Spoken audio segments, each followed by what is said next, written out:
Pro मुस्लिम है दिल्ली में 6 विधानसभा seat, 70 में से 6 प्रो मुस्लिम है, जहां हिंदू की जीतना नग्न है, वहां पर जीत गए। अब उसको बोल रहे हैं कि इसको शिवनगर बनाएंगे। अब एजेंडा वहां पे लास्ट में वहां पे खुलकर चला आ जा रहा है कि ये उनको तकलीफ दे रही है। अब दुनिया क्या कहेगी, दुनिया बदनाम होगी। भैया कौन मुस्तफाबाद था, सब तो आ गए हैं। तो जो बगल में यूपी राज्य में हो रहा है, बाबा का बुलडोजर चल रहा है, ऐसा ना हो इन अवैध कब्जेधारियों पर यहाँ पे बुलडोजर चलना शुरू कर दे।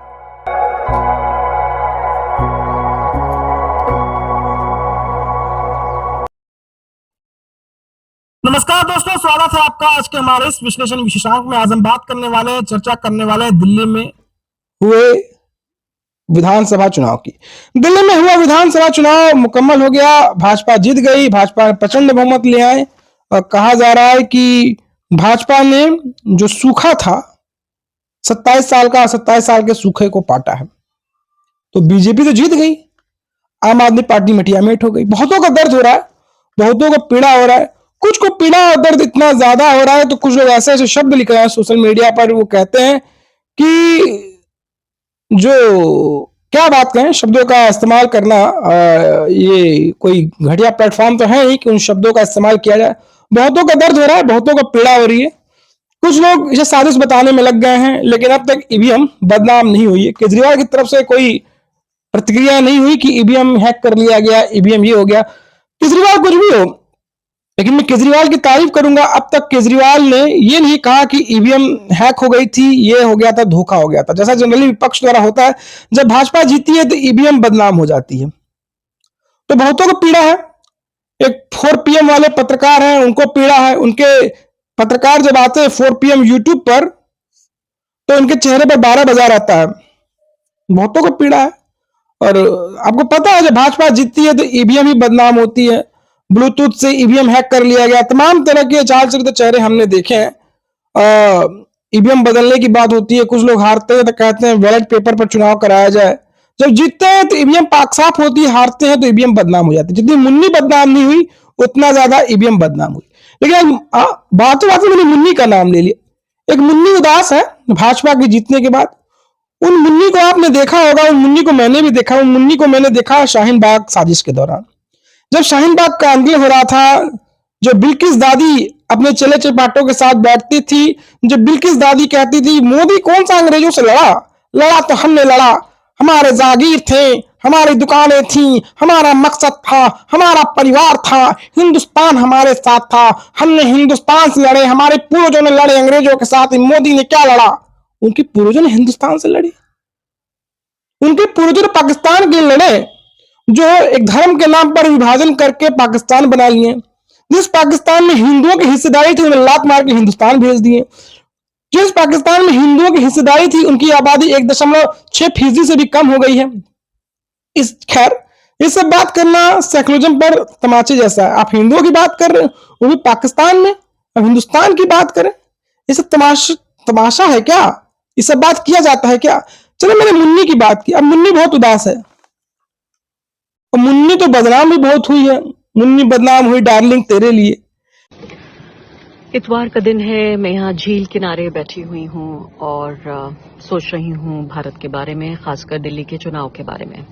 लेकिन ये मुन्नी काफी पीड़ा है मुन्नी में। अब मुन्नी अमेरिका गई है, एक झील के किनारे बैठकर वो रस्में अदायगी कर रही है, वो गा रही हैं, बोल रही हैं कि इस दिल्ली को मैंने बहुत कुछ पाया, इस दिल्ली से मुझे इश्क है, वो मोहब्बत है। उर्दू के सेंटेंस, खैर उर्दू मुझे भी बहुत पसंद है। उर्दू की बारीक और संगीन लैंग्वेज का इस्तेमाल करते हुए दिल्ली की बात करती है मुन्नी, और कहती है पत्रकार के तौर पर मैंने दिल्ली में बहुत कुछ पाया। वो मुन्नी कहती है पत्रकार के तौर पर मैं देखूं आज अपने रेसिडेंट दिल्ली को तो मैं भयभीत हो जाती हूं, मैं परेशान हो जाती हूं। ये मुन्नी है कौन? हाँ, आपके फेवरेट सस्ती शेरवानी। एक पत्रकार से ज्यादा जो बात मुझे परेशान कर रही है वो है एक रेजिडेंट के तौर पर, एक दिल्ली के वासी के तौर पर, एक ऐसे शहर के तौर पर जिसे मैंने एक महबूब की तरह चाहा है, एक ऐसा शहर जिसने मुझे मेरी पहचान दी, जिसने मुझे अपनी बाहों में इस तरह से ले लिया ऐसे कुशन एक तकिया बन गया मेरे लिए कि मुझे लगा कि जिंदगी में कोई तकलीफ नहीं है। मैं एक जी हाँ, तो आपको पता चल गया कि मैं किस मुन्नी की बात कर रहा हूँ। मुन्नी बहुत परेशान है और गाना भी है सलमान खान का, मुन्नी बदनाम हुई डार्लिंग तेरे लिए। लेकिन ये मुन्नी बदनाम हुई है केजरीवाल की वजह से, क्योंकि केजरीवाल हार गए। मुन्नी को उम्मीद था कि केजरीवाल जीतेंगे, सेकुलर वोट बैंक जीतेगा इंशाअल्लाह, लेकिन मुन्नी तो उदास हो गई है। मुन्नी के दिल में पीड़ा और गफलतों का बाजार सजा है। मुन्नी कहती है इस शहर में हो रही, इस शहर को उसे सब कुछ दिया, इस शहर से सब कुछ लिया, लेकिन मुन्नी भयभीत है, परेशान है। समंदर के किनारे झील के नीचे बैठकर आराम से मस्ती से गोगल लगाकर आसमान को निहारते हुए समंदर पार करके अमेरिकी में बैठी है, लेकिन वो बात कर रही है दिल्ली की। इस भय के कई कारण हैं, धीरे धीरे मैं बताऊंगा। मुन्नी ने कहा कि पत्रकार के तौर पर बहुत परेशान है कि दिल्ली उनकी थी, उस शहर को उन्होंने महबूब की तरह चाहा। तो एक गाना भी है ना, मेरे महबूब कयामत होगी, आज उस वक्त तेरी गलियों में इनायत होगी। तो महबूब के शहर दिल्ली से अब उन्हें थोड़ा सा लफड़ा है। महबूब के शहर में अब आशिक नहीं जीते हैं, मजदूर के शहर महबूब के शहर में वो जीत गए हैं जिनको ये रत्ती भर पसंद नहीं करती। कहती है शहर में पहचान दिया, बाहों में भर लिया, मजा दिया, सब कुछ दिया। कहती है मुझे जिंदगी से कोई तकलीफ नहीं, जिंदगी में कई अपॉर्चुनिटी मिले, कई एडिटर पत्रकारों के साथ काम किया और उनको काम मिला। अब जैसी सस्ती शेरवानी है वैसे ही एडिटर रहे होंगे सेकुलर। छोटे से कस्बे से आती हूँ और दिल्ली में मुझे जिस तरह की अपॉर्चुनिटीज मिली, जिस तरह के मौके मिले काम करने के, जितने बेहतरीन एडिटर्स के साथ मैंने काम किया, मुझे यहाँ सिर्फ एक रोजगार का जरिया नहीं मिला, मुझे यहाँ एक पहचान मिली। यहाँ सब कुछ मुझे इस शहर ने दिया जो मैं आज हूँ आपके सामने। वो एक सबसे बड़ा रीजन जिसकी वजह से आप ये वीडियो देख रहे हैं। मैं सेकुलर पत्रकारों की कमी थी क्या? दिल्ली से दंगे हुए थे तो शाहरुख को क्या बना दिया गया था, आपको याद है? बताने की जरूरत नहीं है। दिल्ली के जो दंगे हुए थे उस दौर में एक विशेष समुदाय का था, उसको कौन तो मिश्रा बता के दिखाया गया था। तो ऐसे से पत्रकारों के साथ काम कर चुकी हैं। वो कहती है कि दिल्ली को लेकर आपने कई विश्लेषण सुने होंगे, हर पत्रकार अपनी अपनी रायशुमारी कर रहा है। आजकल क्या करें, द वायर में आती हैं, द वायर का तार कट चुका है। अभी द वायर किसका है? द वायर भी उसका है जो भारतीय नागरिक नहीं है, जो अमेरिका में बैठा है। सोच रही हूँ कि जिस तरह के अलग अलग आप विश्लेषण सुन रहे होंगे दिल्ली के चुनाव को लेकर कि 27 साल बाद बीजेपी की वापसी हो गई। आप अगर मैडम दिल्ली में होती तो आप भी विश्लेषण करती, रोनी सूरत बनाकर, आंखों में मदिरा डालकर, होठों पे सुर्ख, चेहरे को लाल करते हुए, थोड़ी सी दुखों की गरिमा को बढ़ाकर आप भी रोती हुई नजर आती, आप भी सर फुटवल करती नजर आती, आप भी मैडम 4 PM की तरह, प्रज्ञा की पन्ना की तरह, डीवी लाइव की तरह आप भी आंखों में गम और हया की आंसू बहाती नजर आती। खैर आप नहीं। कहती है 21 साल बाद बीजेपी, 27 साल बाद बीजेपी की वापसी हुई है और 12 साल बाद केजरीवाल हारे हैं। ये क्या शीला दीक्षित मूवमेंट नहीं है? और कैसे 12 साल बाद दोबारा वो लम्हा अरविंद केजरीवाल को मिल गया, एक शीला दीक्षित मोमेंट जिसे हम कहते हैं कि संदीप दीक्षित शीला दीक्षित के बेटे, उन्होंने उतने ही वोट पाए जितने वोट जरूरी थे अरविंद केजरीवाल को अपनी सीट जीतने के लिए। वो कहती है जितने वोट शीला दीक्षित के बेटे संदीप दीक्षित को मिला है, अगर वो वोट केजरीवाल के पास चला जाता तो शायद केजरीवाल जीत जाते। लेकिन मैडम को कौन बताया है, सारी समस्या तो केजरीवाल से ही थी। जनता को समस्या केजरीवाल से ही थी। कौन परेशान नहीं था? बिजली में ना पानी था, ना हवा थी, ना जमीन साफ थी, ना आकाश साफ था। दिल्ली में हर तरफ छिछा लेजर फैला हुआ था। मैडम अगर इतनी दिल्ली के प्रति प्रेमी थी, दिल्ली आपकी मोहब्बत थी, दिल्ली से आशिकी थी, दिल्ली को बाहों में भर लिया था, एहसासों में रम लिया था, तो कभी दिल्ली में परेशानियों को लेकर मैडम कुछ बोलती। अब कहती है शीला दीक्षित मूवमेंट है, तो शीला दीक्षित मूवमेंट कैसे है मैडम, जरा ये भी बताइए। तो फिर अपने आप को संभालते हुए मैडम कहती है कि हर कोई सत्ता में नहीं रहता। जाहिर है कोई भी पार्टी हमेशा सत्ता में नहीं रहती और जाहिर है कि कोई भी पार्टी हमेशा सत्ता से बाहर भी नहीं रहती। दो आंकलन जो शायद आपने नहीं सुने होंगे वो ये भी है कि इससे कांग्रेस को एक तरह की ऑक्सीजन मिल रही है और अब न सही तो कुछ अगले चुनाव में कांग्रेस पार्टी उम्मीद कर सकती है कि फिर से वापसी की। बिल्कुल मैडम, हर कोई सत्ता में नहीं रहता, हर कोई सत्ता में पैदा नहीं लिया है। 25 साल, 30 साल, 40 साल, 15 साल, 5 साल, कभी न कभी सत्ता से उतरेगा, चाहे उम्र हो जाएगा या फिर हार जाएगा या फिर रिजाइन दे देगा या फिर अल्लाह ताला के पास चला जाएगा। हर कोई सत्ता में नहीं रहता है, कोई सत्ता में आ भी सकता है, सत्ता में जा भी सकता है। लेकिन मैडम को दुख कहां है? देखिए यहां पर हम बात करें सेकुलर मूवमेंट क्या है। सेकुलर मूवमेंट ये है यहाँ पर कि असल प्रॉब्लम क्या है। कांग्रेस भी आती तो आरफा खानम सस्ती शेरवानी को दिक्कत नहीं होती। सस्ती शेरवानी अपने लहंगा क्यों घसका रही हैं? इसके सबसे बड़ा कारण है बीजेपी सत्ता में आ गई है। दूसरा बड़ा आंकलन ये भी दिया जा रहा है, एक तरफ वो लोग हैं जो कहते हैं कि बीजेपी जैसी राजनीति नजर आती है आम आदमी पार्टी की और इसलिए आम आदमी पार्टी हारी है क्योंकि उसको सेक्युलर वोट नहीं मिला, या कांग्रेस पार्टी को सेक्युलर वोट मिल गया, इतना ही वोट जितना जरूरी था अरविंद केजरीवाल की पार्टी आम आदमी पार्टी को जीतने के लिए। लेकिन दूसरी तरफ एक और आर्ग्यूमेंट है और मैं शायद उस दलील की तरफ ज्यादा झुक रही हूं, वो ये कि जो आम आदमी पार्टी है वो बीजेपी से अलग हटती नजर आई। यानी कि जब से वो इंडिया अलायंस का हिस्सा बनी उस वोटर ने सजा दी आम आदमी पार्टी को कि आप कांग्रेस पार्टी जैसे दिख रहे हैं या आप सेक्युलर दिख रहे हैं। आपको याद होगा ये 12 साल, एक दशक पहले पुरानी बात है जब इसमें आम आदमी पार्टी एंटर हुई और आम आदमी पार्टी के खुद के नेता ये कहते हुए पाए गए कि सेंटर में मोदी और दिल्ली में हमें चाहिए केजरीवाल। और इस तरह से कांग्रेस आती ना तो उनको कोई दिक्कत नहीं रहता।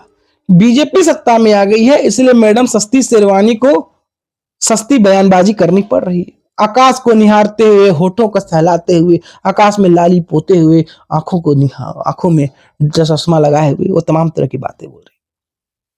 कहती है आप हारी है। आप क्यों हारी है? आप इसलिए हारी है मैडम, कहती हैं क्योंकि आम आदमी पार्टी को सेकुलर वोट नहीं मिला है। तो सेकुलर वोट होता क्या है मैडम? आप हारी हैं, आपको सेकुलर वोट नहीं मिला। सेकुलर वोट क्या होता है? सेकुलर वोट वो होता है जो ज्ञान व्यापी को घेर लेता है, ज्ञान व्यापी को कब्जा लेता है। सेकुलर वोट वो होता है जो 1500 साल से अधिक पुराने मंदिर को वक्फ बोर्ड बना देता है। क्या वो सेकुलर वोट है? ये हिंदुस्तान सेकुलर है। हिंदुस्तान सेकुलर है। एक ये समुदाय जो भारत के 2 टुकड़े कर दिया, वक्फ के बाद उसको अधिकार मिले हैं, जिसकी जमीन डिफेंस और रेलवे के बाद सबसे ज्यादा है और उसकी आबादी हिंदुओं से कम है लेकिन सबसे ज्यादा जमीन उसके पास है। क्या ये सेकुलरिज्म होता है? सेकुलरिज्म का मतलब ये होता है कि एक विशेष समुदाय को कुंभ का आयोजन दे दिया जाता है। क्या यह सेकुलरिज्म है? क्या सेकुलरिज्म यह है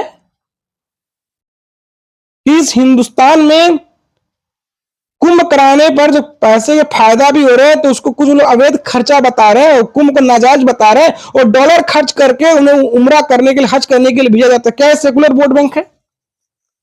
तो सेकुलर वोट मिलता क्या है? जो पाकिस्तान प्रेम की बात करे, जो अफजल गुरु की बात करे, क्या वो सेकुलर वोट बैंक है? सेकुलर वोट बैंक वो है जो दिल्ली में ताज हुसैन को बचाए। क्या वो सेकुलर वोट बैंक है? सेकुलर वोट बैंक ये वो है जो सक्सेना जी, जिनको नाली में उनको मारकर उनकी डेड बॉडी को नाली में फेंक दिया गया था, जो उनकी बात ना करे, क्या वो सेकुलर वोट बैंक है? तो मैडम अलग तरह की बात करती है। हमारा वोटर बिहेव करता है। तो अगर ये वही वोटर है जो वोटर नरेंद्र मोदी को वोट कर रहा है तो अरविंद केजरीवाल ने ये कैसे सोचा कि इंडिया अलायंस का हिस्सा बने रहने के बावजूद वो मुख्यमंत्री बने रहेंगे और फिर से एक बार चुनाव जीतेंगे? तो मुझे लगता है कि ये इन दलीलों के परे बहुत महत्वपूर्ण जो इस वक्त बात है वो ये कि आम आदमी पार्टी को ये सोचना है कि वो सिर्फ ये बात सच है कि एक शहर ही है, ये एक राजधानी है जरूर, लेकिन एक राज्य नहीं बल्कि एक शहर ही है और उसी के मुख्यमंत्री अरविंद केजरीवाल रहे हैं। लेकिन उनको फिर भी उसके बावजूद ये समझना है कि एक ऐसे दौर में जहां विचारधारा बहुत बड़ी चीज है, वो सिर्फ बिजली, सड़क, पानी या विचारधारा के स्तर पर सिर्फ लोगों को कभी दाएं तो कभी बाएं करके चुनाव जीत जाएंगे, ये शायद वक्त गुजर चुका है। मुझे जो कहती है कि बीजेपी से कुछ अलग आम आदमी पार्टी नहीं थी, बीजेपी से कुछ अलग नहीं थी, बीजेपी की ही दो राहों पर थी, क्योंकि आम आदमी पार्टी अलग हट गई, वो इंडी अलायंस से हट गई। अगर उसमें धर्म होती, नैतिकता होती, तो वो इंडी अलायंस से नहीं हटती, कांग्रेस के साथ चुनाव लड़ती। थोड़ा सा केजरीवाल को सत्ता का मुंह हो गया था, तो केजरीवाल कहते थे ना, सेंट्रल में मोदी और दिल्ली में केजरीवाल, इस तरह की बात। फिर मैडम दिल्ली पर लौट कर आती हैं। आखिर महबूब को अपनी महबूबा से इनायत तो है ही, महबूब अपने महबूबा से कैसे अलग रह सकता है? दोनों का संबंध तो चोली और दामन का है। आखिर महबूब महबूबा के लिए तो जीता है। महबूबा देखिए समंदर में नहाकर झील किनारे और भी नमकीन हुए जा रही हैं, समंदर में हाथ पांव फैला के दिल्ली की ही बात कर रही हैं। कहती हैं दिल्ली राज नहीं शहर है, हमें भी पता है। फिर कहती है बिजली, पानी, कचरा, मेंटेनेंस, हर चीज की आप बात की है, लेकिन दिल्ली की आप दिलों की बात नहीं की है, दिल्ली के कल्चर की बात नहीं की है। आप दिल्ली का वो नजराना यहां बिल्कुल नजर आता नहीं दिख रहा है। फिर कहती है दिल्ली तो महबूब की तरह है। आप बिजली की बात कर लेते हैं, पानी की बात कर लेते हैं, शुद्ध वायु की बात कर लेते हैं, सब चीज की बात कर ले, लेकिन जो दिल्ली के दिल में है आप उसकी बात नहीं करते।